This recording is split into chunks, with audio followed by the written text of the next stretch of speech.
Imagina um mundo à beira do colapso, a maldade imperando sobre a humanidade, violência em cada esquina, e a humanidade caminhando para a sua destruição. Mas no meio desse caos, Deus ergue um símbolo de juízo. Esta era a geração pré-diluviana.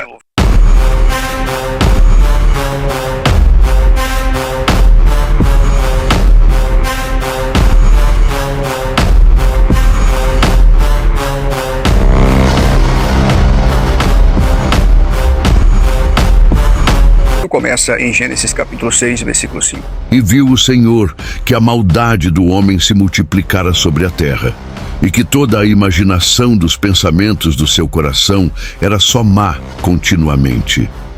Então arrependeu-se o Senhor de haver feito o homem sobre a terra, e pesou-lhe em seu coração. A palavra hebraica que é traduzida para arrependimento é a palavra shub, que significa voltar atrás, transitiva ou intransitivamente, literal ou figurativamente. Porém, nesse texto aqui em especial, o termo hebraico aparece como nahan, que significa sofrimento em vez de arrependimento. As novas versões das escrituras trazem o termo afligiu, que é o caso da NVI, por exemplo, que traz o termo afligiu de ter feito o homem, justamente porque a expressão arrependeu não é adequada nesse texto aqui corretamente dentro do hebraico.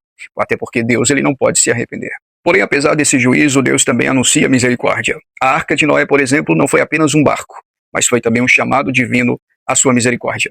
Quando Deus anuncia para Noé que irá destruir a terra com dilúvio, Deus especifica para Noé como ele deveria construir uma arca com seu tamanho, altura, muito bem estabelecido e pré-determinado pelo próprio Senhor.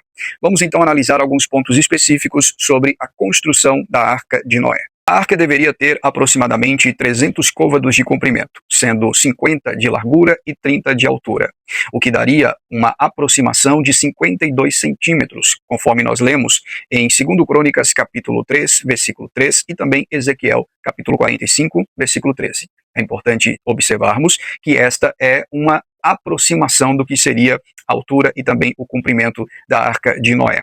Nós temos, por exemplo, o tamanho curto do côvado, que seria aproximadamente 137 metros de comprimento por 22,9 de largura e 13,7 metros de altura.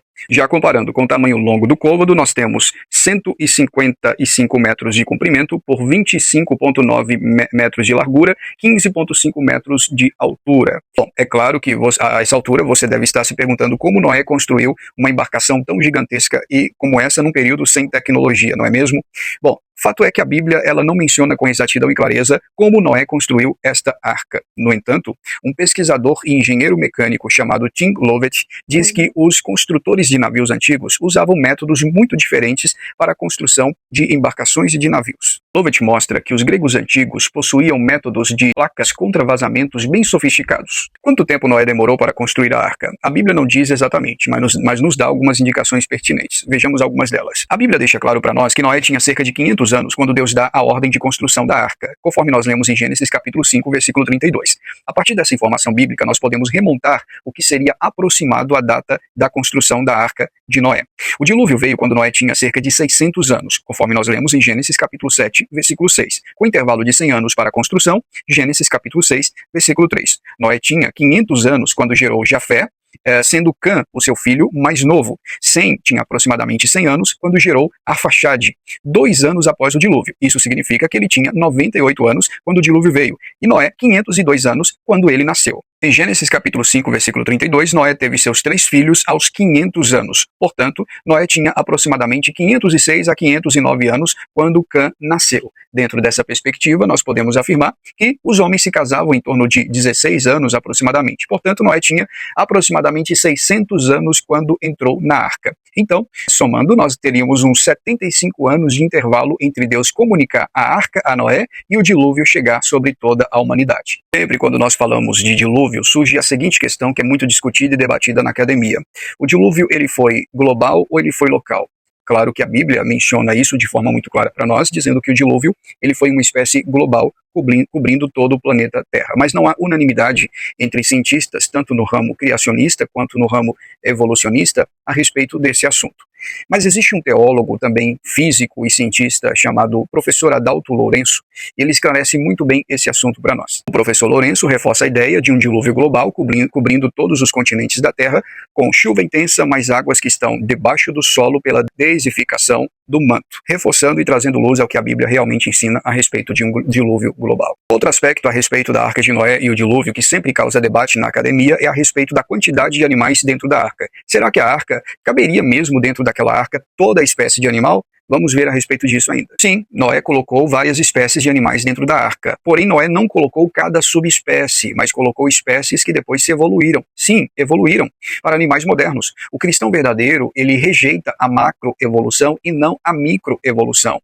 Ou seja, quando Noé colocou, por exemplo, os cães, ele não colocou cada raça de cães, por exemplo, mas uma raça de cão que se evoluiu para várias raças de cães futuramente. E como Noé atraiu esses animais? Bom, quanto a isso, a Bíblia responde dizendo que o próprio Deus trouxe os animais. Ele não precisou ir atrás desses animais. O próprio Deus trouxe esses animais até Noé, conforme nós lemos em Gênesis capítulo 6, versículo 20, e capítulo 7, versículo de número 8 e 9. Como ele conseguiu alimentar esse tanto de animal? A Bíblia diz que naquele período os homens eram herbívoros até o dilúvio. Provavelmente os animais também, conforme nós vemos em Gênesis capítulo 2, versículo 16 e capítulo 9, versículo 3. Outro assunto é a respeito de dinossauros. Dinossauros entraram na arca. O mesmo cientista, Adalto Lourenço, reforça essa ideia usando a mesma teoria da espécie lá e também aderindo à teoria da Terra jovem. No entanto, não há um consenso entre cientistas a respeito disso. O que é mais comum pela teoria convencional é crer que os dinossauros foram extintos no período pré-diluviano, no período anterior ao dilúvio. Mas há muito debate a respeito desse assunto, uma vez que a Bíblia ela não menciona de forma explícita a respeito disso, ou nem sequer de forma explícita. Mas enfim, onde estão os restos da Arca de Noé? Vamos observar alguns aspectos. Existe um documento antigo chamado Imago Mundi, que é um mapa babilônico antigo, datado do século VI a.C., encontrado em Sipar, antiga Mesopotâmia. Esse mapa ele é preservado no Brayton Museum, mostrando a arca em Uratur, nas antigas montanhas do povo Urartu, atual Ararat hoje, atual Turquia e Armênia. O mais comum também no Monte Ararat e também no Monte Hud, dizendo que ali estão os restos da Arca de Noé. No entanto, tanto as evidências do Monte Ararat e também do Monte Hud não se pode provar pela arqueologia. Bem provável que já se deteriorou por se tratar de uma madeira, né, a Arca de Noé. Fato é que Deus, pela sua infinita misericórdia, reservou 8 pessoas na arca, salvando-as de um dilúvio catastrófico que atingiu toda a humanidade por causa dos seus pecados. A história do dilúvio e a história de Noé mostra não apenas o juízo de Deus sobre a humanidade, mas também a misericórdia, por causa do arco-íris. O arco que Deus coloca no céu, representando o sinal da sua misericórdia. E esta arca aponta para a pessoa e para a obra de Cristo Jesus. Esta arca não é mais um barco de madeira, mas é Cristo Jesus que foi pregado no madeiro. Fora da arca nós temos morte, pecado e destruição. Dentro da arca nós temos vida e vida com abundância. Jesus disse que ele é o caminho, a verdade e a vida. E ninguém vai ao Pai a não ser por ele. Ele é a porta de entrada, ele é a porta da salvação. Ele é a arca a qual nós estamos seguros e transformados. Creia em Jesus, porque somente ele pode trazer salvação e descanso para a sua vida e para a sua alma. Isto não fora, mas dentro da arca de Deus.